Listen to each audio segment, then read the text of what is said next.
So today's topic, what I am going to discuss is about what is the basics of normal ECG and what is normal ECG interpretation.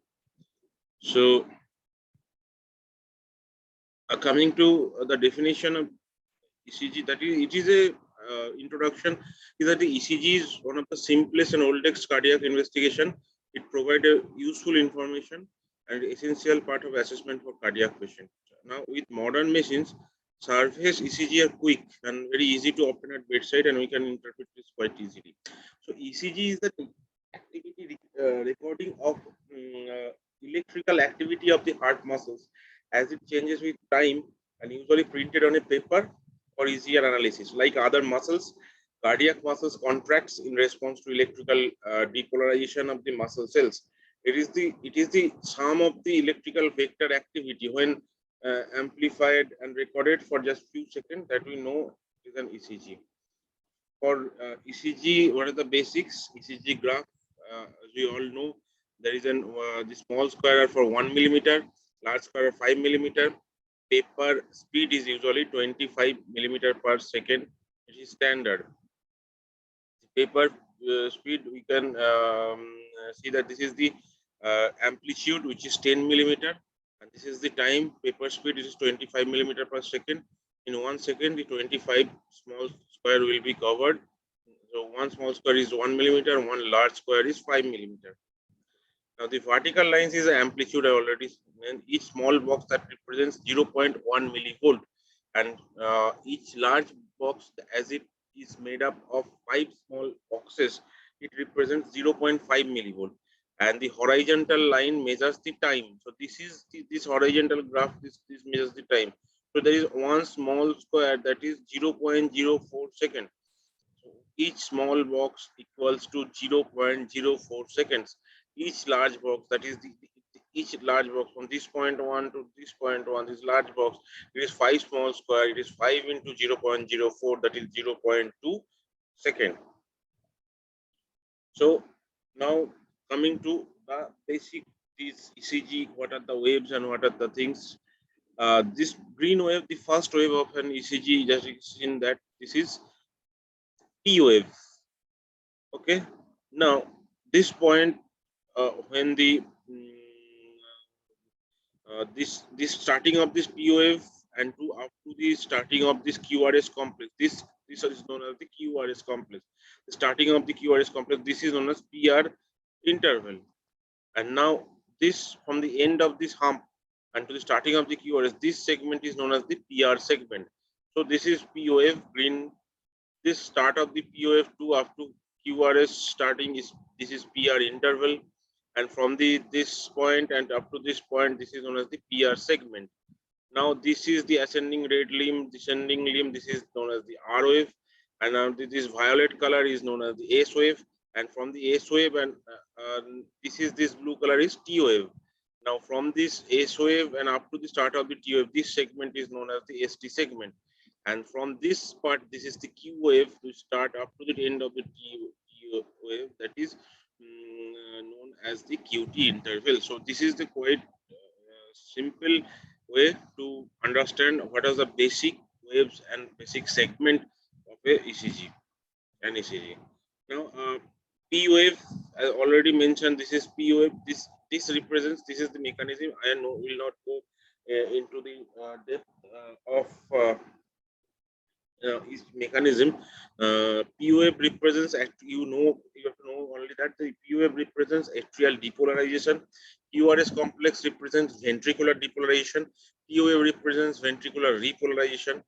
Q wave is the first downward wave of QRS complex. The Q wave is often absent. You have to remind that Q wave সব সময় থাকে না. Into first wave that is present in QRS is negative wave is Q wave. R wave is the initial positive deflection. S wave is the negative deflection that follows the R wave. So it is very easy to understand, I think. Now P wave, that represents the atrial depolarization, that is started by SA node. So it is, you can again see that less than 3 small squares. So it should be less than, here you can see that there is only 1 and 1.5 small square. It is, so normally at least less than 3 small square, and height should be less than 2.5, that is less than 3. Height should be less than 3 small boxes, and 3 horizontal boxes is the duration should be less for a normal POF. Upward, usually POF is upwards in 1, 2, and inverted in lead AVR. This is known as the sinus POF because it got initiated by the SA node. POF after the QRS depolarization or inverted POF that is originating from the other source. Though the POF is coming, if you can see the POF here, or POF is below, not in normal position. So that is indicating that the atria is getting depolarized from any places other than SA node. So you can see that it is less than 2 small square and it is 3 small square. So 3 small square wide, 2.5 small square high, always positive in lead 1 and 2 in normal sinus rhythm, and always negative in lead 1 AVR in NSR. Commonly it is biphasic in V1. Biphasic in V1. So how abnormal POF can be present? So it can be present. Look at this POF. It is peaked because it is more than 2.5 millimeter amplitude. আড়াই ঘরের থেকে বেশি লম্বা. So this is a triple P pulmonally. That is the P pulmonally. It is known as. Now you can see that there is a notch in between. So this is called the notched POF. It is usually known as the P mitrally. P mitrally. This tall peak is known as the P pulmonally, and this is known as the P mitrally. Now coming to there is a biphasic. Biphasic means that the, look at this. This is a biphasic POM. Now biphasic POM with predominant negative wave, biphasic POM, that is it presents above and below baseline. So this is mostly seen in the V1 lead. So you can see that the baseline er opore আছে নিচেও আছে, predominantly positive এখানে, predominantly negative এখানে. So this is known as the biphasic P wave. And now this is, you can see that we can always show that it is always positive, but here you can see that it is negative, inverted P wave. Also this is here, it is here the P wave is retrograde, that is after QRS P wave is coming. It is not usually that the present is abnormal origin of P wave. Okay. Now QRS complex means it represents the ventricular depolarization. This also happens to coincide the part of the cardiac cycle when myocardial cells in the atria are repolarizing. That is ventricular contraction period time is the depolarization means contraction period. Atrial depolarization means atrial contraction. Now it is ventricular depolarization. The impulse is slightly delayed at the AV node. We all know the impulse starts from the SA node and then goes to AV node. The AV node remains in junction of the atria and the ventricle. So after that, it goes. There is a delay in the AV node and then goes to common AV bundle into the ventricle. The characteristic that the QRS complex is completely negative in lead AVR and it is maximally positive here to lead 2, and normal duration is 0.08 to 0.10. We know that the duration is measured in horizontal line and 1 small square is 0.04. So normal duration is from 0.08, so that is 2 small square, and up to less than 3 small square, not more than 0.12, because 3 small square is 0.04 into 3 is 0.12. So normal duration is less than 3 small square. Physiological QA should not exceed more than 0.03 millisecond, 103 second. And right ventricular leads, the S wave is greater, and then the R wave at the height of the R wave in the left ventricular leads. That is, you can see that in V1 the R wave are less, S wave as more. This is normal V1, but in V6 what will be there? The R wave will be larger than the S wave. এটাকে মনে রাখতে হবে যে lead 1 is R wave is small, S wave is larger, normal ECG, and V6 R wave is larger, S wave is small. তাহলে এখানে আমরা কি দেখতে পাচ্ছি, what are the various types? This is normal QRS, starting with this less than 3 small square, it is normal QRS. This is narrow QRS. You can see that the less than 2 small square, the QRS duration. This is narrow QRS, and you can also see that this is wide QRS. Starting from Q, there is a 1, 2, 3, 4, 5, 6 small square. That is large wide QRS complex. Now, what is a J point? J point is the end of the QRS complex and beginning of the ST segment. আমরা সবাই জানি this is the negative wave, the followed R wave is S wave, and this is T wave starting. This part is ST segment. Now, the beginning part of the ST segment, this one is known as the J point. এটা সবাই মনে রাখতে হবে, beginning part is the J point. Now, what is normal T wave? Normal T wave is the repolarization of the ventricles. That ventricles comes into normal after contraction. This direction will be usually similar and to the preceding QRS complex. Usually normal ক্ষেত্রে যদি QRS উপরে থাকে T wave উপরে থাকবে। So that is the norm. Height should be less than 5 small square in limb pectoral leads. And it should be smooth contact. এখানে কোনো খোঁজ থাকবে না। There will be smooth, there's a dome shaped, bell shaped, it will be smooth. And this may be tall in athletes or those who do tremendous physical activity. And what is normal U wave? There is also U wave usually similar like T wave coming after T wave, normally not present in all the leads, but may be present in V2 to V4. It usually occurs usually less than 1/3 of the amplitude of the T wave. It's the same as direction as the T wave, and most prominently those patients who has got slow heart rates are right precordial leads wave can be seen. Now PR interval. Now coming back to PR interval, we have already seen what is PR interval. So this is starting of the P and starting of the QRS complex is known as the PR interval.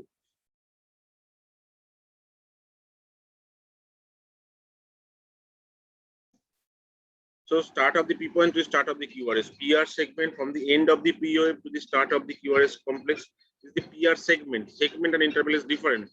Segment is from the end of the POF to the start of the QRS complex. J point is the junction between the QRS QRS complex and the ST segment. QT interval from the start of the QRS complex to the end of the TOF. QRS interval from the start of to the end of the QRS complex. ST segment is from the end of the QRS complex from J point to the start of the TOF. So these are the all segments. We can see that the PR interval, what is PR interval, what is PR segment. This is J point, this is QT. This point to up to this point is QT interval, this point is QRS interval, this point is ST segment. So in normal intervals, PR intervals is measured from the beginning of the POF to the first deflection of the QRS. So that is the beginning of the POF to the first deflection. This part is known as the PR interval. It is normally last 0.1 to 0.20 seconds, 3 to 5 small square in ECG paper. And QRS interval measured from the first deflection of QRS complex to the end of the QRS complex, and usually interval lasts between 0.02 to 0.12 seconds, that is 3 small square. So this is PR interval 3 to 5 small square. So what is the importance? Longer PR interval means the impulse is taking long time from coming to SA node to the AV node. This is the importance of the PR interval. So long PR interval indicate heart blocks, and short PR interval means there is the impulse is coming from atrium to ventricle shorter than expected. That is, there is maybe additional pathway that like WPW syndrome. There may be additional pathway from which the pathway is coming. So PR interval is usually 3 to 5 small square. So most of the now coming to RR interval. RR interval is usually from heart rate measurement. We usually uses RR interval. That is one ECG R point to another R point. So if there is a 0.6 second between the beats, there are 60 seconds per minute. The heart rate would be 100 beats per minute. Coming later on. So RR interval we can measure the heart rate. QT interval from the QRS to the end of the T wave at isoelectric line. So it usually 0.35 second, 0.35 second in duration. But it may QT interval is dependent on the heart rate, and it may variable. And ST segment is the segment between J point and the beginning of the T wave. Starting of the end of the S wave and starting of the T wave is the ST segment. Now, when you get an ECG, what are your approach? How will you read an ECG? So you should know the basic things like what is the rate, what is the rhythm, what is the axis, what is the wave morphology, what is the intervals, and what are the segments that we analysis. The first, calculating rate. So দুটো RR পয়েন্টের মধ্যে দেখতে হবে, ঠিক আছে, what how will be the rate. So একটা ECG নিয়ে দুটো আর ওয়েভের পয়েন্ট করতে হবে, একটা ওয়েভ থেকে আরেকটা ওয়েভের ডিসটেন্স মাপতে হবে। সো if যদি লার্জ স্কয়ার দিয়ে করতে হবে আর ইন্টারভেল, তাহলে 300 by the big square between the R interval is the heart rate. আর যদি স্মল স্কয়ার ক্যালকুলেট করা হয় তাহলে 1500 by the number of small square between the R interval. So there is a 10-second rule. If occurs in irregular rhythm, suppose the patient rate RR interval is not regular, then you have to record a 10-second rhythm per page. So simply count the number of beats present on ECG and multiply by 6 to get the number of beats per second. So it is occurs in irregular rhythm. So here you can see that in 10 seconds, simply you can count the total number of strips QRS complex, and in case of atrial fibrillation, and then you multiply with 6, you will get the heart rate. Now coming to the rhythm, look at the rhythm strip and answer the question. Is there any P wave? Yes. If there is a P wave, yes, P wave is present. So it is the origin is sinus, that is from the SA node. If there is a P wave before every QRS complex and the QRS complex after every P wave, yes, then you have to see that P wave then QRS, P wave then QRS, P wave then QRS. So it is a regular relation. So it is, yes. And if the P wave and QRS are regular complexes, yes. If the PR interval constant, the PR interval, this PR interval is constant in every bit. So if the question of the all these 4 questions is yes, then the patient is in normal sinus rhythm. So are P wave present? Yes.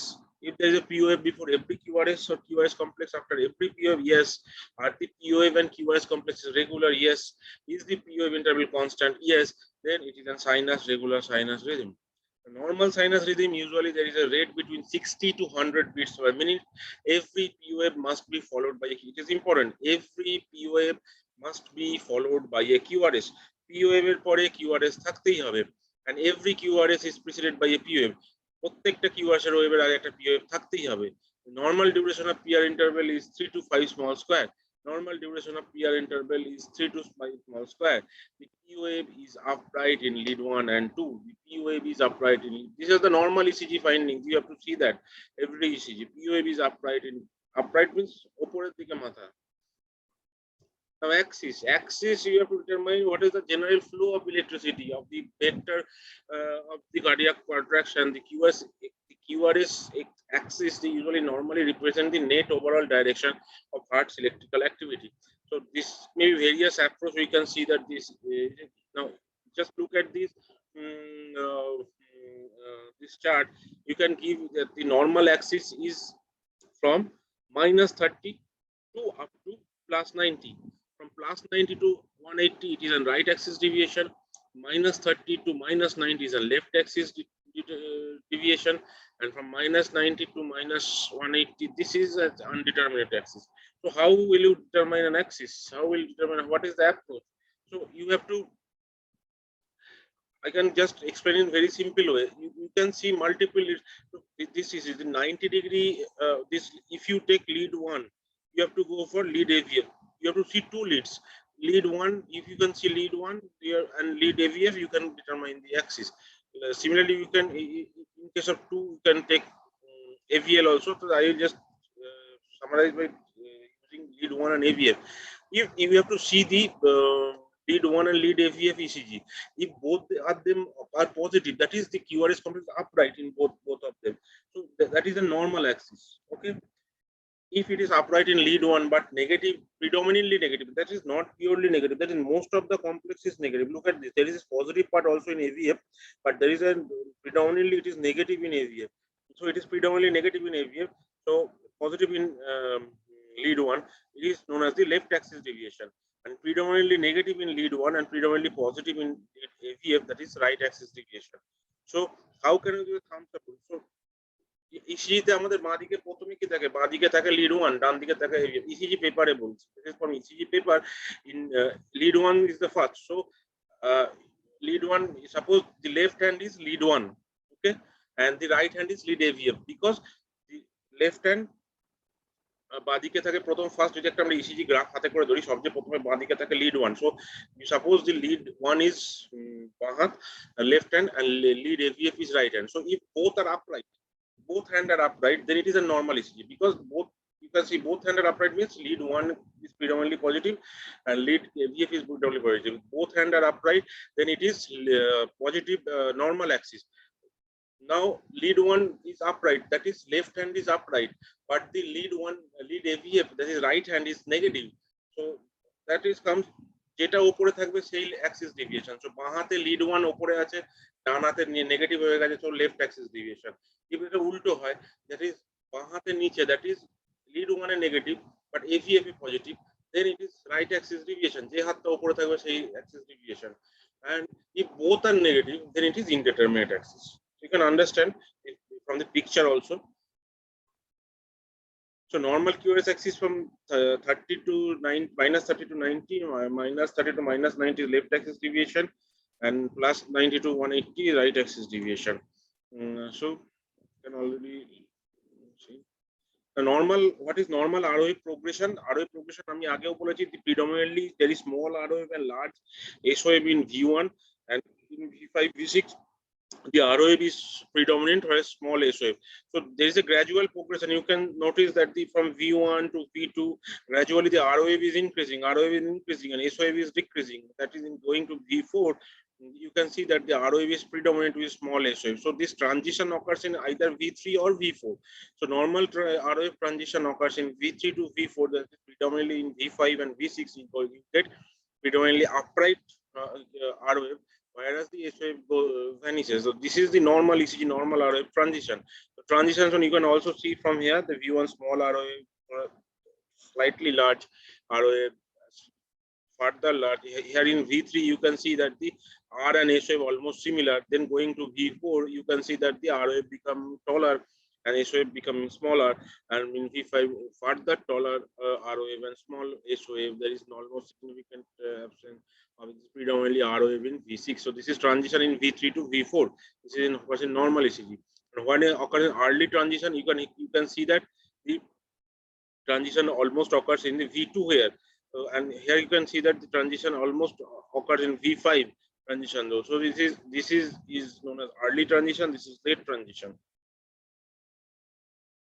So for your practice, this you can see that the every QRS is regular, POAV is preceding every QRS, the POAV is present, TOAV is present, POAV is upright in lead 1 and 2, and so this is a normal sinus rhythm ECG. And what you can see that what is this sinus rhythm is present or not. So for sinus rhythm there is POF, but they are negative POF. So negative POF means they are not coming from sinus rhythm, because if it is coming from sinus it will be positive. So in lead 2 normally we can lead 2, we always say that lead 2 there is a positive upright POF, but here you can see the negative. So it is not a sinus rhythm, so it is coming from below sinus node. This is a normal ECG I already mentioned. So conclusion, you have to see in heart rate normal is 60 to 100 beat per minute. Pulse PR interval from 3 to 5 small square, that is 0.1 to 0.20 second. QRS interval is less than 3 small square. QT interval is less than the half of the RR interval. POF amplitude in lead 2 is less than 3 millivolt. POF terminal negative deflection in V1 is less than 1 millivolt. Wave is less than 1 millimeter or less than the 1/3 of the RF amplitude in the same leads. So these are the basic normal ECG findings you should remember. And as your course is not allowing to go into very much in depth of the ECG, these are the very superficial way to how to approach any ECG. Don't get panicked when you get an ECG in exam or anything in life, because it is very easy. ECG you can see that what we have to see in ECG, we have to first see for heart rate, and we have to see for rhythm, whether it is regular or irregular. You have to analyze the various waves that I have mentioned. So go through the slides and books and you will understand quite easily. I will come with another presentation regarding what are the various abnormal ECGs. Thank you for watching.